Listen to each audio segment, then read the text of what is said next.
Mesdames, Messieurs, bonsoir. Bienvenue aux 18h de ce 9 mai. Voici les titres. Le président de la République, chef suprême des forces armées, ministre de la Défense nationale, présidera demain une réunion exceptionnelle du Conseil des ministres consacrée au projet de la loi de finances complémentaire de 2020 et à la réorganisation de la fin de l'année scolaire et universitaire en cours.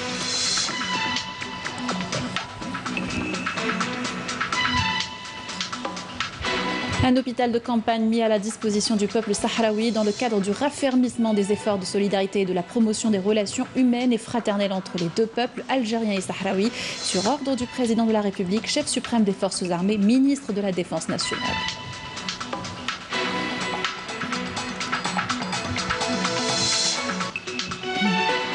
« 189 nouveaux cas confirmés de coronavirus ces dernières 24 heures dans le pays. Les médecins appellent les Algériens au respect du confinement et des mesures de prévention. Reportage au cœur de la résidence du personnel hospitalier à Blida.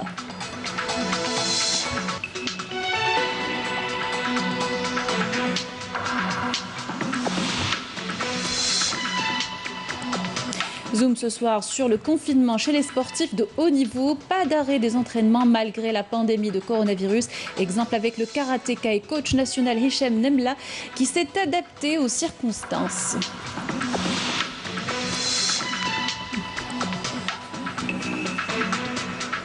Bonsoir à tous. Je vous le disais en titre, le président de la République, chef suprême des forces armées, ministre de la Défense nationale, Abdelmajid Tebboune, présidera demain une réunion exceptionnelle du Conseil des ministres selon un communiqué de la présidence de la République. Cette réunion sera consacrée à la poursuite de l'étude et l'adoption du projet de la loi de finances complémentaire de l'année 2020 et aux mesures prises pour la réorganisation de la fin de l'année scolaire et universitaire en cours.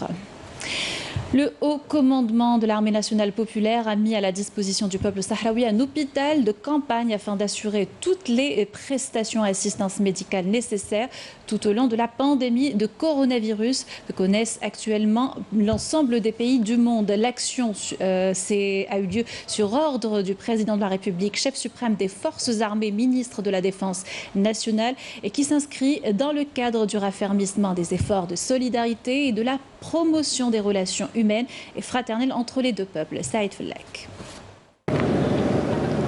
Dans le cadre du raffermissement des efforts de solidarité et de la promotion des relations humaines et fraternelles entre les deux peuples algériens et sahraouis, notamment à l'ombre de la situation sanitaire actuelle relative à la propagation de l'épidémie du coronavirus, le président de la République, Abdelmajid Tebboune, a chargé les services de la santé militaire de mettre à la disposition du peuple sahraoui un hôpital de campagne afin d'assurer toutes les prestations et assistances médicales nécessaires tout au long de la pandémie que connaissent actuellement l'ensemble des pays du monde.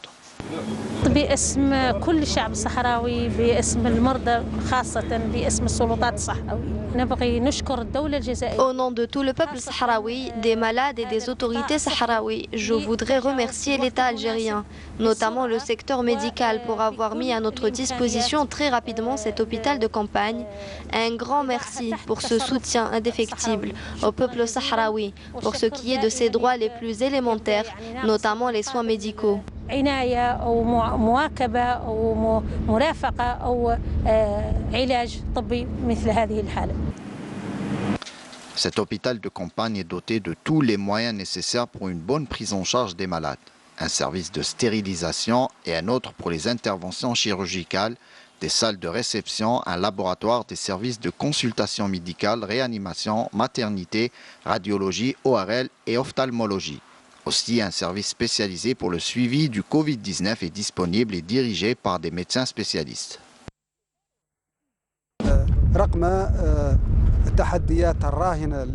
En dépit des défis que doit relever l'Algérie en cette conjoncture, il n'empêche qu'elle a montré un véritable exemple de solidarité.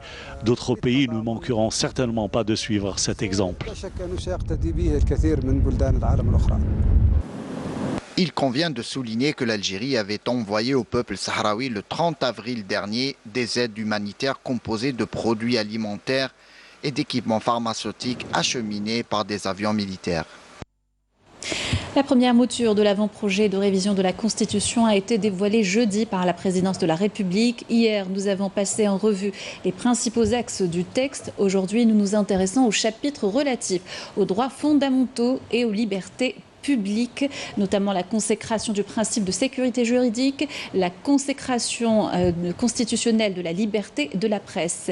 Détail avec Abdelmajid Benqassi. L'avant-projet de révision de la Constitution porte dans son axe relatif aux droits fondamentaux et libertés publiques sur la consécration du principe de sécurité juridique et la consécration constitutionnelle de la liberté de la presse sous toutes ses formes et l'interdiction du contrôle préalable sur cette liberté. Ainsi, afin de garantir la sécurité juridique, l'État veille dans la mise en œuvre de la législation relative aux droits et libertés à assurer la lisibilité, l'accessibilité et la stabilité des textes juridiques, précise le texte de la nouvelle mouture. Pour le secteur de la presse, le texte indique que la liberté de la presse audiovisuelle et sur les réseaux sociaux est garantie de façon égale pour tous les médias publics ou privés. Elle n'est restreinte par aucune forme de censure préalable. La liberté de la presse comprend, selon ces propositions, le droit des journalistes d'accéder aux sources d'information dans le respect de la législation en vigueur, le droit à la protection de leur indépendance et du secret professionnel, le droit de créer des chaînes télévisuelles, radiophoniques et des sites électroniques. Il est également souligné dans le même cadre que la diffusion de tout discours discriminatoire et haineux est prohibée. Parmi les autres propositions inscrites dans ce chapitre de la mouture figure également le droit à la réparation pour toute arrestation et garde à vue, le droit au respect de correspondance et de communication privée sous toutes leurs formes, la protection des personnes physiques dont le traitement des données à caractère personnel et la protection de l'exercice des cultes sans discrimination, ainsi que l'exercice des libertés de réunion et de rassemblement public sur simple déclaration. Le document comporte également des propositions relatives à la liberté de création des associations sur simple déclaration et dissolution en vertu d'une décision judiciaire, la reconnaissance du droit du citoyen à l'accès aux informations, documents et statistiques, leur obtention et leur circulation, en plus de la consécration de la liberté de création intellectuelle et la reconnaissance du droit aux citoyens à présenter des pétitions et obligations au pouvoir public de répondre. Dans le reste de l'actualité, la piste principale de l'aéroport international d'Alger, Ouali Boumedienne, devrait être réceptionnée d'ici fin juillet prochain, précisé le ministre des Travaux publics et des Transports, Farouk Chiali, en marge d'une visite d'inspection et de travail effectuée à l'aéroport. Le ministre est également revenu sur la reprise de l'activité du transport aérien suspendue à cause de la situation sanitaire, affirmant qu'elle dépendra de l'évolution de la pandémie du coronavirus. La décision sera prise en concertation avec les secteurs concernés, notamment celui de la santé. Je vous propose de l'écouter. Je pense que nous serons à l'avance. J'estime que je ne sais pas ce qui va se faire au niveau mondial pour l'ouverture du trafic aérien, mais je pense qu'avec la cadence que nous sommes en train de constater aujourd'hui, avec les engagements pris par les dirigeants de Cosider, et avec tout l'apport des autorités locales, je pense que nous serons avant le déconfinement et avant l'ouverture du trafic aérien mondial. Et cette bonne nouvelle revalorisation des pensions de retraite de 2 à 7% à partir du 1er mai courant, cela un communiqué du ministère de l'Emploi, du Travail et de la Sécurité sociale. Décision prise par le gouvernement dans le cadre de l'amélioration du pouvoir d'achat des retraités. Ces augmentations ciblent notamment les petites retraites et seront appliquées en fonction du montant global. Ces majorations seront versées avec effet rétroactif pour le mois de mai, conclut le ministère de l'Emploi, du Travail et de la Sécurité sociale. Puis le point sur le coronavirus, le comité scientifique de suivi de l'évolution du coronavirus s'est réuni aujourd'hui au siège du ministère de la Santé pour annoncer le bilan quotidien de la pandémie de Covid-19 en Algérie. On écoute le docteur Jamel Fourar, porte-parole du comité scientifique. Concernant l'Algérie, les principaux indicateurs des 24 dernières heures, il a été enregistré 189 nouveaux cas, 79 patients guéris, 19 patients en soins intensifs et 6 nouveaux décès. Avec les 189 nouveaux cas confirmés, le total cumulé des cas est de 5558 répartis à travers 48 wilayas. 18 wilayas n'ont pas déclaré de cas au cours des 24 dernières heures, 17 ont déclaré entre 1 et 5 cas, 13 wilayas ont déclaré plus de 5 cas. Blida, Alger, Oran, Ain Defla, Médéa et Béchar ont déclaré et Béchar a enregistré le plus de cas. 56% des cas sont des personnes actives âgées de 25 à 60 ans. Concernant les décès, les 6 nouveaux décès ont été enregistrés, un à Blida, un à Tipaza, un à Msila, un à Ouargla, Bouira et Mila. Le nombre de cas cumulés de décès est de 494 et 66% des patients décédés sont âgés de 65 ans et plus.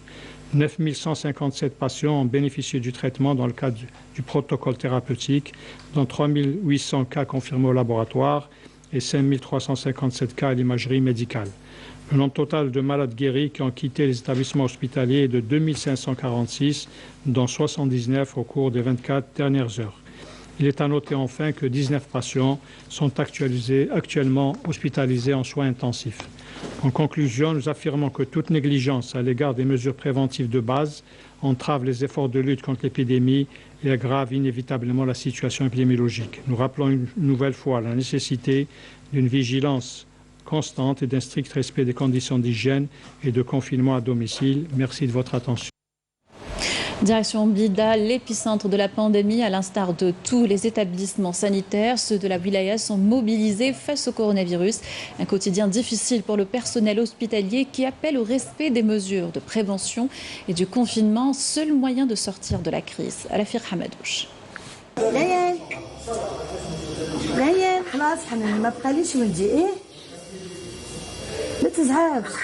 Chaque nuit, je pleure après les appels avec mes enfants qui يشوفهم يحوسوا عليا. Surtout les messages اللي يبعثوهم لي ولادي ماما أرواحي ماما وين تجي يحسبوا لي لي جور وكامل صافي مال لو كور كي تشوف يماك مقلقة عليك باباك يبكي كي يشوفك باغ انستغرام ولا فايبر ولا هو يبكي أنت ثاني تبكي. Seul à table, loin de leurs proches depuis le début de cette crise, devoir professionnel oblige.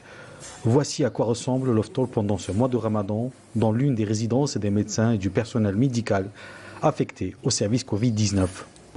Ils n'ont pas hésité à partager avec nous leur quotidien et surtout leur désarroi.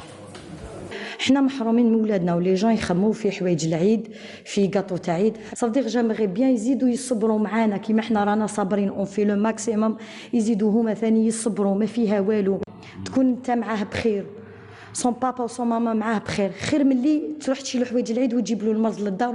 Parce que là, j'ai mes parents sont malades, immunodéprimés, ont des problèmes d'immunité, donc je peux pas partir à la maison. Même qui va تتخلص de la pandémie كامل.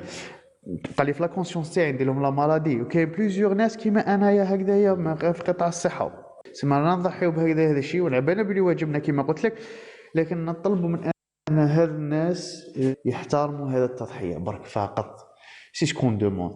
Respect du confinement et une considération de leur sacrifice, c'est tout ce que demandent ces médecins qui risquent quotidiennement leur vie pour sauver celle des autres et souvent dans des conditions pénibles.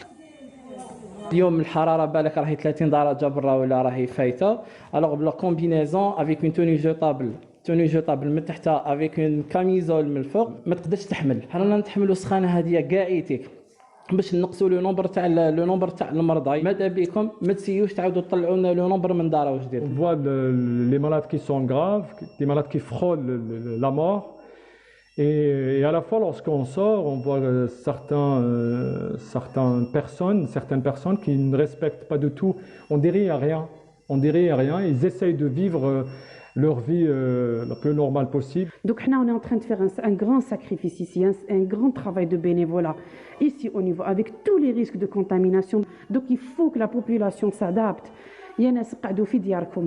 Restez chez vous et respectez le confinement, un message clair et simple lancé par les médecins et qui peut vraiment les aider à être plus efficaces pour inverser la courbe du Covid-19. C'était donc un reportage de l'Afir Hamidash au cœur de la résidence du personnel hospitalier de Blida. Et le port du masque est la seule mesure permettant d'aller vers un déconfinement. Le ministre de la Santé l'a annoncé il y a quelques jours. Sur le terrain, le respect de cette mesure barrière est mitigé. Le constat de Yanis Aït Belkacem, commentaire de Saïd Fellak. Le port du masque pourrait devenir obligatoire. Pour les habitants de la capitale actuellement et au vu de la conjoncture sanitaire, beaucoup le portent durant leur sortie. Certains ne l'ont néanmoins toujours pas adopté. Une mesure qui ne fait pas l'unanimité, mais dans les commerces et les grandes surfaces, Mettre sa bavette et respecter la distance de sécurité n'est plus un choix depuis quelques jours. C'est désormais une obligation dictée par la tutelle. On va dire, la seule barrière pour éviter la maladie, autant que ça soit le masque autre chose. Le port du masque devrait être obligatoire dans les espaces publics et ce jusqu'à la fin de cette crise. Nous devons prendre nos précautions durant les mois à venir. Ce vendeur de fruits et légumes a quant à lui trouvé le moyen de faire parvenir les courses à ses clients. Ici, dans notre magasin, on remarque qu'il y a des gens qui respectent ça. Ils portent les masques, ils portent les gants, même la distance, ils sont en train de la respecter. Ici, on a développé un site pour avoir la livraison, pour ne pas avoir le contact, pour avoir le confinement obligatoire. Ça sera une nouvelle habitude à adopter, certes, mais c'est surtout un geste qui sauve la vie. Pour certains, le port du masque obligatoire et l'application des mesures décidées par le gouvernement doit être prolongée. C'est une obligation, haja obligé. Sans ça, واحد يقعد في الدار خير ما يخرجش شي صاغد البرا لازم له un masque لو كان 1 mètre. Constantine est la première wilaya à avoir rendu le port du masque obligatoire depuis plus d'une semaine, en attendant une officialisation du port du masque dans le reste du pays, suivant l'évolution de la situation sanitaire. Et contrôle renforcé par les brigades de contrôle de qualité et de répression des fraudes qui sont sur le pied de guerre en cette période de crise sanitaire, notamment depuis le début du mois de Ramadan, mois durant lequel le nombre d'infractions connaît une hausse considérable. Yamina Saïdji a suivi une de ces équipes du ministère du Commerce. Reportage.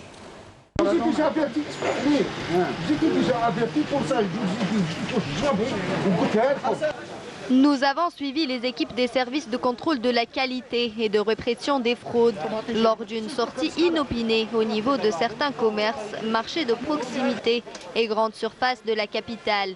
Leur destination aujourd'hui, la commune de Oued Tarfa du côté de Draria. Objectif, faire respecter les mesures préventives en cette période de crise sanitaire, en plus des missions régulières qui leur sont dévolues. Le fait que les produits sont exposés à l'air libre, bien sûr à la chaleur et tout, ça risque toujours que le produit peut se périmer. Ce qu'on a constaté maintenant, c'est le non-respect des normes d'hygiène et de conservation. Pourquoi? Bien sûr, c'est une question de civisme, c'est une manière que le commerçant, bon, eux ils font ça exprès, c'est pour beaucoup plus attirer le consommateur, mais en contrepartie le consommateur va payer ça cher.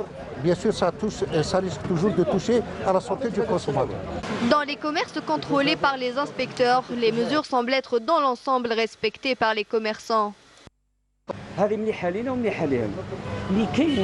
C'est une bonne chose pour nous et pour les clients. Il y en a qui coopèrent et d'autres non.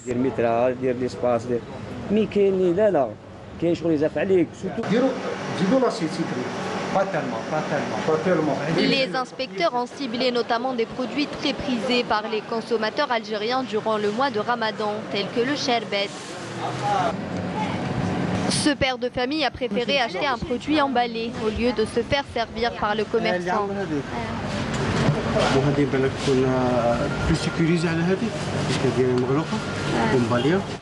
Autre étape de l'inspection, une grande surface à proximité de là.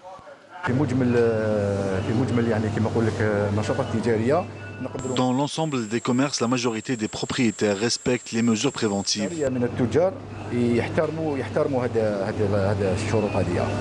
Les services de contrôle redoublent d'efforts durant cette conjoncture exceptionnelle. Ils sont plus que jamais présents sur le terrain pour préserver la santé des consommateurs.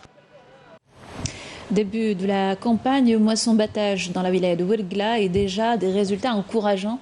Dans certaines exploitations, on affiche 70 quintaux à l'hectare pour le blé tendre.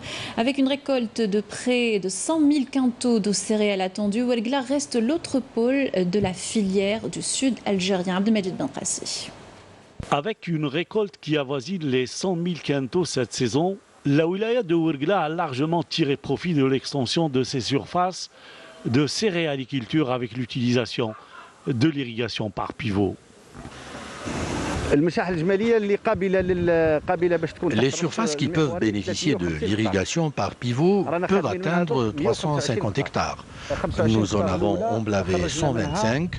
Sur les 25 premiers hectares, nous en avons récolté 1700 quintaux de farine, soit 70 quintaux à l'hectare. 70% de notre récolte est destinée aux semences. Les semences sont de très bonne qualité, surtout avec l'irrigation par pivot. Ce sont de nouvelles surfaces qui n'ont pas de mauvaises herbes. Des résultats agricoles probants rendus possibles grâce à l'utilisation de moyens agricoles modernes dans la filière de la céréaliculture. Les terres agricoles sont disponibles. Avec plus d'efforts, nous pourrons répondre aux besoins en céréales de toute la wilaya et même de tout le pays. Cette surface que vous voyez là avoisine les 50 000 hectares. Elle a été mise en valeur et n'attend que les investisseurs dans cette région de Ngoussa. Ouergla est en train de redevenir l'autre pôle céréalier important du sud algérien, avec lequel il faudrait compter.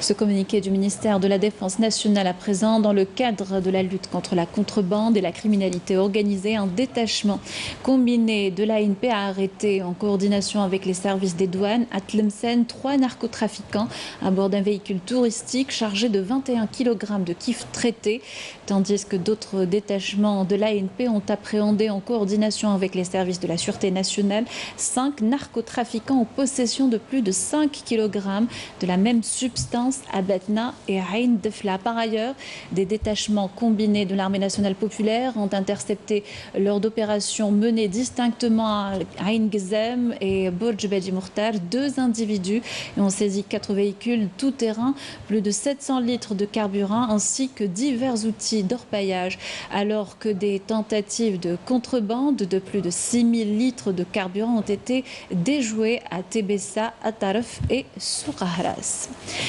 Dans cette période de confinement, les sportifs de haut niveau s'adaptent. C'est le cas du karatéka et coach national Hicham Nemla, entraînement à domicile et même cuisine en ce mois de Ramadan. Sarah Derbel.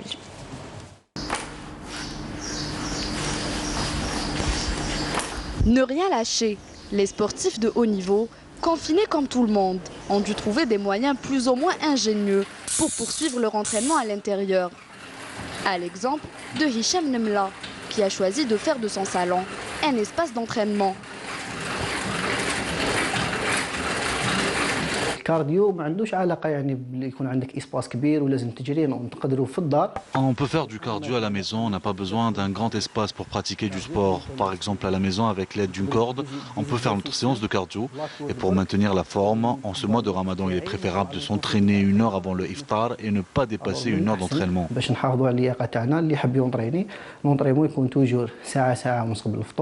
La routine du confinement a favorisé l'apparition de certaines bonnes habitudes chez le karatéka.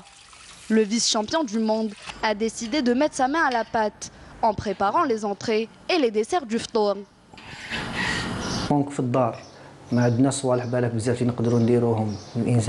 part l'entraînement, on n'a pas grand-chose à faire à la maison, donc tout le monde peut aider sa mère, sa soeur ou sa femme en cuisine et en même temps apprendre à cuisiner. Même si Hicham n'a pas l'habitude de cuisiner, le champion est le mieux placé pour nous conseiller en nutrition. En sport, on a besoin de nutrition, donc on s'y connaît, c'est notre domaine. Je peux aider avec des conseils ou préparer des plats santé, comme celui-là. Et avec le temps, on se rend compte que la cuisine est un art. Il suffit d'essayer 1 ou 2 fois et ça pourrait devenir une passion.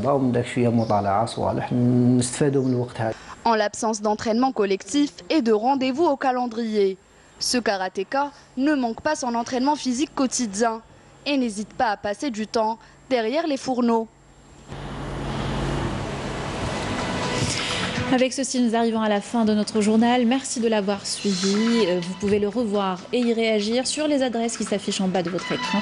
Quant à moi, je vous souhaite une excellente soirée sur Canal Algérie.